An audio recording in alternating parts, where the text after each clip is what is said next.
We are back at Braden's. As you can see, we have the 325e right behind me. It seemed like a lot of you guys are pretty excited to find out what's gonna happen to this car, as am I.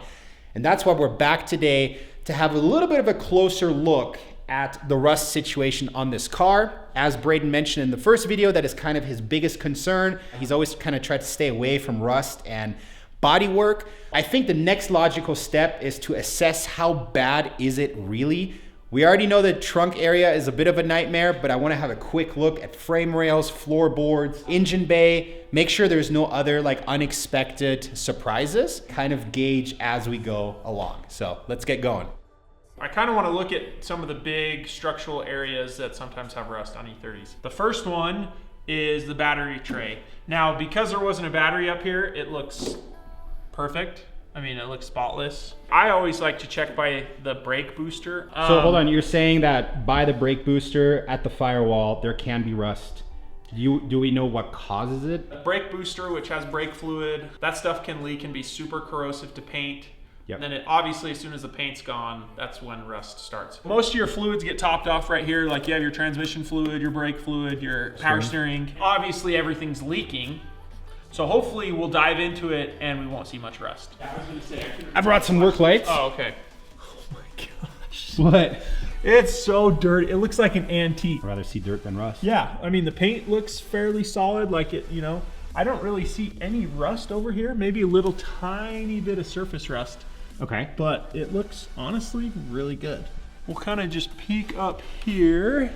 Firewall, everything looks actually... Transmission tunnel. Yeah. It looks like it has a little bit of surface rust on the transmission tunnel, actually. Yes, which I'm curious. I don't know if you can see that. Brake booster doesn't actually look like it's been leaking a whole lot. Yeah, you're right. So I do remember that a lot of times down your brake booster, you'll have like the paint just gone. It's eaten away by the brake fluid. This brake booster looks really nice, actually. Again, with cars that are 325Es, you know, most people don't want them. You'll find a 325i or a 325is, and everybody wants to tinker on it. Whereas stuff like this generally is owned by older people for longer. Less DIYers. Right. Real quick, so something to add to what Braden was just saying. The whole DIY tinkering, obviously I do it. What I want to say is when the car comes from the factory, it was assembled in like a clean environment.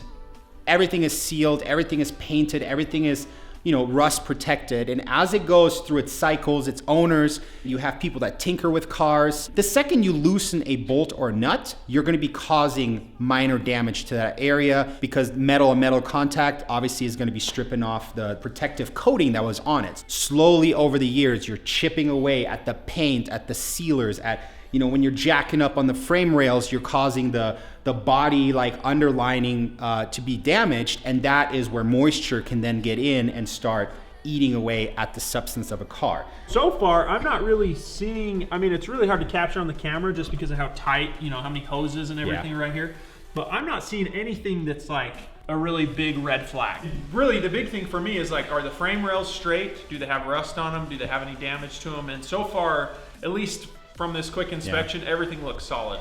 Look at your fenders, how they're connected, if that is still intact, and then look at your frame rails because those are like butter. They like collapse, and you know, E30s especially are old cars, they're like tin cans.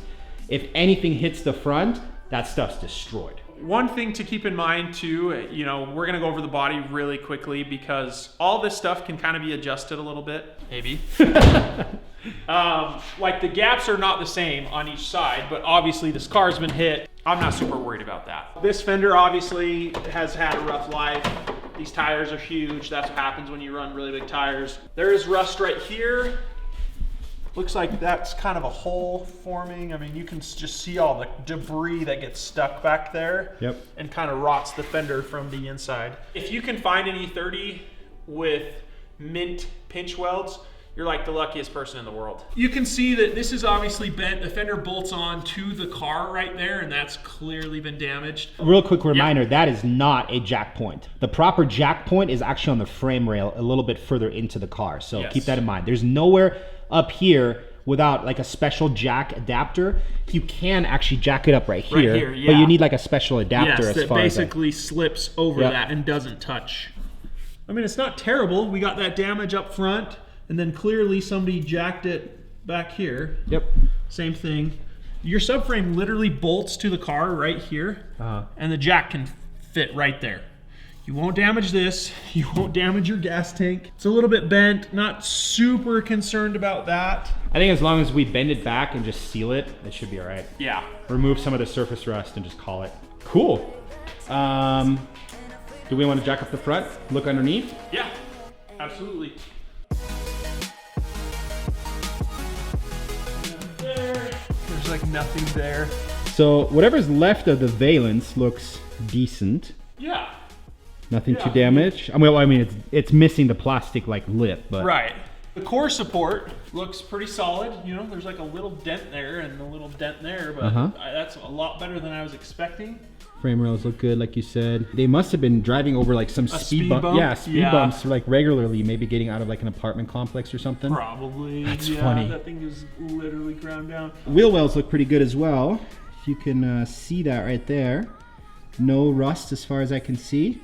Sometimes you get rust spots like right in this corner and it starts eating away. I think it looks pretty good in my opinion. If you were to rate this car where we are at, checking out the structure of it, what would you give it out of 10 right now? I would actually say at this point, structure-wise, maybe like a 4.5, 5. Mostly just because I know that there's some gnarly rust on the rear light assemblies. Yeah, you want to get to that? Yeah, let's move to the back. Okay, let's do it. So we're at the trunk.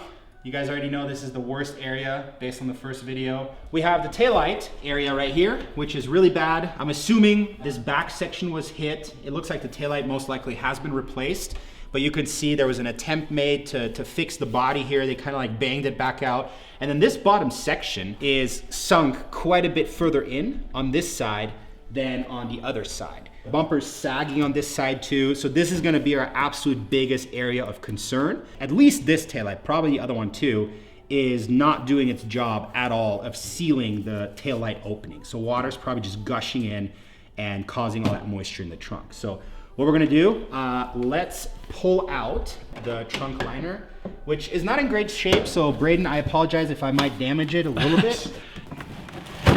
Okay, so there's this piece. Okay. Nice.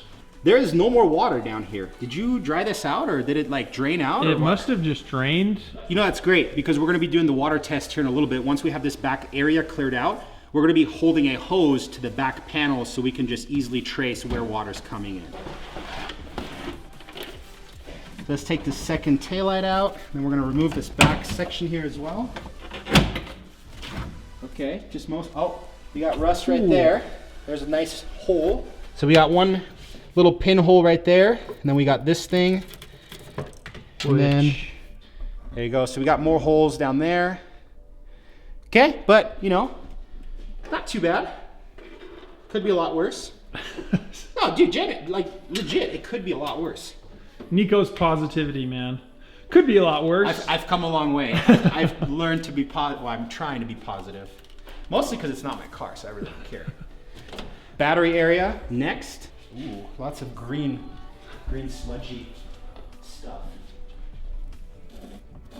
The bolts right there is completely corroded. Oh yeah. You got quite a bit of rust, surface rust right here up on the top side. of that vent. Yep. Nico's trying to be very careful.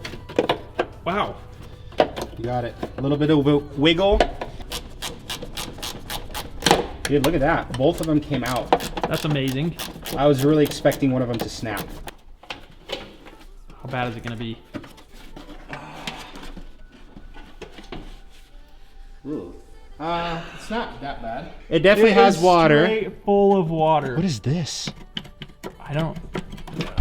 Oh. Okay. No, pull it out. It's fine. I would what honestly. Is this? What? I don't understand. I am so confused right now. This is an original BMW part, and it is plugged into the drain hole of this side. It is a container, and it has a hose attached to it. Is this battery drain of sorts? And not the fume. No, that wouldn't make sense. It wouldn't travel downwards. So fluid? I'm pretty sure that's for the battery. Tell me if I'm stupid in the comments, but I'm pretty sure that's what it's for. There's a part number, so we could look it up. 1374963. I personally have never seen this. Granted, I have never owned a early model, so I am wondering if this was some type of, solution for a drainage issue of sorts. I bet you people in the comments are going to be like, "You guys are morons. Every single so from this year had that." It's funny how these cars can always kind of keep you on your toes. Like, you think that you've always had the car that's taught you the most, and then you get something like this. Yep. Where you're ripping the battery tray out, and it's got that weird little... I mean, like I said, I didn't know in the first video, or did we have that in there? The little altitude meter, right? Yeah. We talked about that. I didn't know that was a thing. Neither it makes did I. perfect sense for the air-fuel mixture and all that crap, right? From the early days, but I didn't know. I didn't know that was a thing. So, bracket here of sorts. And then there's a lot of broken plastic. Oh no, that's actual glass. Oh, it is? Yeah. Yeah, I mean, there's pieces of glass everywhere. So we do have quite a bit of rust starting down here. It's a nice soup. Good news, no gaping hole. This is all patchable, in my opinion. Yeah. I mean, it's, Yeah. But, oh, yep, the paint definitely comes straight off. I thought it was gonna be like, oh, actually there is a hole there, on a positive note. Can we water test it at this point? Yeah, Run some water along the backside and see where we it got a comes hose from. right there.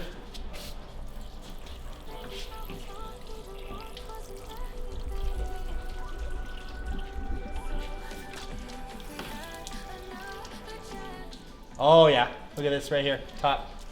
It's coming from there. That's quite a bit. Yeah, and that's right where it's dripping down to where the hole is. Is the sides leaking at all? Can you tell? Yes, that side is also leaking. Oh yeah, okay. So all around, I would assume it's leaking because the taillight's not sealing, obviously, which we already knew. Oh look, we got water here at the top coming in. So it's pooling at the top. Yep, right there. Okay. So somehow the top. Whoa! So the top here is leaking as well. You see that? Yep. Yeah. Oh yeah. So that's quite a bit of leakage. Yeah. Oh, and it's coming from here. Oh, it's actually coming from this side. Is it pooling on top of the tail light and then running along over? the tail light. Yeah, over. So we got one issue here, which, as a matter of fact, I don't know if you can see that on camera, but there's like some bubbling. Yeah, so and I was even noticing down here. Yeah. You can see it. Oh yeah. Right there. And honestly, that's kind of what the other side started to look like when I owned the car before. Okay. It was a little bit worse than that, but very similar, like bubbling under the paint. And so I was like, oh, it's probably just a little bit. Sure. So. Okay, well, I guess now we know it's both taillights that are leaking, which that was kind of what we thought anyways. At the top, leaking in, pooling, and then going into both sides of the trunk. So we got to figure out a way to seal these for the time being until Braden figures out what he wants to do with this car. I just want to pull this plastic trim off. This is where people are going to roast me too. I'm going to be honest, I've never taken one of these off. So. Neither have I. By the way, guys, if you are enjoying this little bit more in-depth exploration of this car, make sure you give this video a like. The ups and downs of buying a cheap car, but I think it's gonna be good. It's terrible. Doesn't want to come off. Are you serious? There we go. Oh my gosh. Jeez. The fact that you didn't like strip that off or break is pretty mind blowing. Yeah. I mean, I should have been a little more gentle. A little more careful, but okay. Oh, look, it's coming off. Very nice. Yeah. There was a nut that I took off. Ooh. Okay. Okay. As to be expected. Well, I mean, we already know we're going to have to cut out and replace those sections. Little bit of welding. Holes mean nothing to Nico. I'm like, oh, another hole. And he's like, that's it. Dude, that's not bad at all. Come on. You literally just cut, well, pay, done. I'm guessing it's literally just this area on this side, obviously all along where the tail light seam is, or whatever you want to call that. More fun. At the end of the day, you got to realize that that's just sheet metal. Like, we're not talking about, you know, a frame rail or like a wheel well that's like part of like the structure of the front of the vehicle or anything like that. So that's why I keep saying it's not that bad, because realistically, we strip off everything off the back end. You sand it down, you grind off the paint, you determine how far the rust has gone on the sheet metal. Best case scenario, we just get a donor rear, like entire rear section there, that panel, and we cut it along the seams and replace it, and then you're gonna have to do paint, which that kind of sucks, but. Well, so here's the real question, Nico. This is one thing I was thinking about before he came over today. If you bought this car, it had no sentimental value to you, what would you do at this point? Would you say, you know what, like, there's nothing that's keeping me in this car? Or would you say, hey, let's dive into it and let's fix it? To be fair, that is not a fair question for me, because obviously I'm trying to do this also for entertainment purposes. I know you guys are gonna call me out. I've abandoned quite a few projects, but my excuse is always that I hate doing stuff by myself.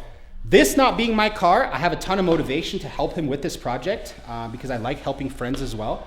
But to answer his question, since we've started making the videos, this thing absolutely 100% is getting fixed. There's really no way around it. And worst case scenario, if Braden decides to abandon it, I'm gonna have to get it from him, buy it, and turn it into everything it could have ever been. So. Okay, so the last section we wanted to inspect for today is the actual underside of the vehicle in the back here. Trailing arms, subframe, differential mount. That looks good, man. Look at that. Where the spring mounts, all clean, no rust. Shock mounts are healthy. Trailing arms look pretty good. Subframe, wow. Very surprisingly good shape. But same with the front subframe, right? Like, that one looked pretty good to me. Everything actually looks straight. I'm not seeing any noticeable like kink anywhere on this side. I don't know if you see anything over there. I don't. But I was admiring the factory body sealant everywhere. Like, it's nice. It's in good shape. Yeah, I mean, for this car looking as crashed as it does on like the back, underneath is straight. I mean, it's definitely a lot of body work. Everything seems to line up pretty well. Everything seems to be pretty straight. After I fix it, will it be as straight? I don't know. We'll see, hopefully. Yeah. But I'm honestly excited. There's enough sentimental value to me that I do want this car to be fixed properly. And that's really where you guys come in. Let us know how you would go about this particular project. So would you dive right in and start taking care of this rust damage? Would you temporarily seal it up, fix it later at a more appropriate time? Would you not fix it at all? Would you run the car as is, patina and all? Let us know. I want to hear from you guys what you would do. And on top of that, maybe like drop your dream build in the comments. Let me know. Are we thinking like 24 valve? Are we thinking V8? Are we thinking M20? Which is kind of cool that it's an M20 powered car. You really don't see many of those around anymore because everybody does engine swaps. So let us know in the comments. Let us know what you would do. And I think we're gonna wrap it up. Yeah. So thank you guys so much for watching.